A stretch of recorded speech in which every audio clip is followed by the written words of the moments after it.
పాతికేళ్ల క్రితం hitech city, ఇప్పుడు అమరావతి ఏఐ సిటీ. ఇదే ఫ్యూచర్ అంటున్నారు ఏపీ సీఎం. ఇందుకోసం రాజధానిలో క్వాంటమ్ వ్యాలీని తీసుకొస్తామని చెప్తున్నారు.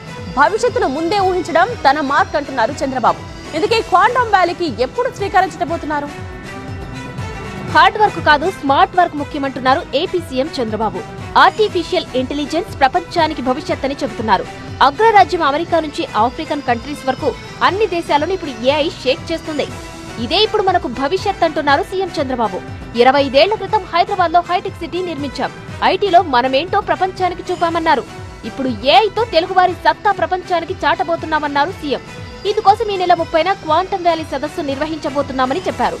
భవిష్యత్తులో ఏఐతో ప్రపంచాన్ని తెలుగువారు శాసిస్తారని తెలిపారు. క్వాంటమ్ వ్యాలీ కింద ఆర్టిఫిషియల్ ఇంటెలిజెన్స్ కి ప్రాధాన్యత ఇచ్చి రాబోయే రోజుల్లో ప్రపంచం మొత్తం తెలుగు వారి సత్తా ఏంటో చాటబోతున్నామని మీ అందరికీ విజ్ఞప్తి చేస్తున్నా. ఈరోజు మైండ్ పనిచేయాలి, మేధోశక్తితో పనిచేయాలి. అందుకే నేను ఒక మాట వాడాను, రాబోయే రోజుల్లో హార్డ్ వర్క్ కాదు, స్మార్ట్ వర్క్ చేయాలి. అది పిల్లలు నేర్చుకోగలిగితే ప్రపంచాన్నే మీరు జయించే పరిస్థితి వస్తుంది. రేపు జరిగేది తాను ఈ రోజే ఆలోచిస్తా అన్నారు ఏపీ సీఎం. నాలెడ్జ్ ఎకానమీలో తెలుగువారు నెంబర్ 1 గా ఉండాలన్నది తన తాపత్రయమన్నారు. గుంటూరులో ఏపీ పోలీస్ శాఖ ఆధ్వర్యంలో ఏఐ హ్యాకథాన్ నిర్వహించారు. ఈ సందర్భంగా ఏఐ హ్యాకథాన్ ల్యాబ్ ను ప్రారంభించిన సీఎం చంద్రబాబు టెక్నాలజీలో ఎప్పటికప్పుడు అప్డేట్ కావాలన్నారు. నేను అందుకే నిన్న మొన్న ఏఐ పైన ఇప్పుడు దృష్టి పెట్టాను. ఫస్ట్ టైం దేశంలోనే క్వాంటమ్ వ్యాలీ పేరు పెట్టి క్వాంటమ్ వ్యాలీకి శ్రీకారం చుట్టాను. ప్రపంచమంతా ఇప్పుడు అధునాతన క్వాంటమ్ టెక్నాలజీ వైపు చూస్తుంది. ఎంతటి క్లిష్ట గణాంకాలనైనా ఇది చిటికెలో పరిష్కరిస్తుంది. అత్యంత శక్తివంతమైన క్వాంటమ్ టెక్నాలజీపై కెనడా, చైనా, జపాన్, జర్మనీ వంటి దేశాలు ఇప్పటికే పెద్ద ఎత్తున పెట్టుబడులు పెట్టాయి.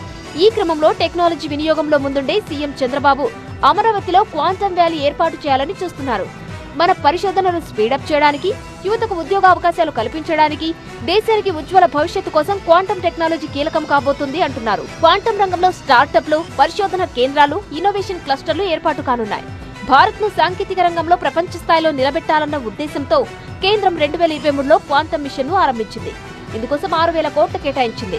2030 వరకు కొనసాగే ఈ మిషన్ ను 100% వినియోగించుకుని అమరావతి క్వాంటమ్ క్యాపిటల్ గా తీర్చిదిద్దాలని, ఏఐలో దేశంలోని అగ్రస్థానంలో నిలవాలని సీఎం చంద్రబాబు ప్రణాళికలు రచిస్తున్నారు.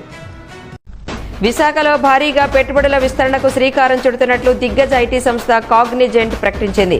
కాపులుప్పాడ ఐటీ హిల్స్ లో 22 ఎకరాల్లో ఏఐ డిజిటల్ ట్రాన్స్ఫర్మేషన్ క్యాంపస్ ఏర్పాటు చేస్తున్నట్లు కాగ్నిజెంట్ పోస్ట్ చేసింది. దీని ద్వారా 8,000 మందికి ఉద్యోగాలు లభిస్తాయని వెల్లడించింది. 2026లోగా కార్యకలాపాలు ప్రారంభించి 2029 నాటికి తొలిదశ పనులు పూర్తి చేస్తామని కాగ్నిజెంట్ స్పష్టం చేసింది. కాగ్నిజెంట్ విస్తరణకు పూర్తి సహకారం అందించిన ముఖ్యమంత్రి చంద్రబాబు, మంత్రి నారా లోకేష్ కు కాగ్నిజెంట్ సీఈఓ రవికుమార్ కృతజ్ఞతలు తెలిపారు. మీ కృషికి, మీ శ్రమకి, మీ పట్టుదలకి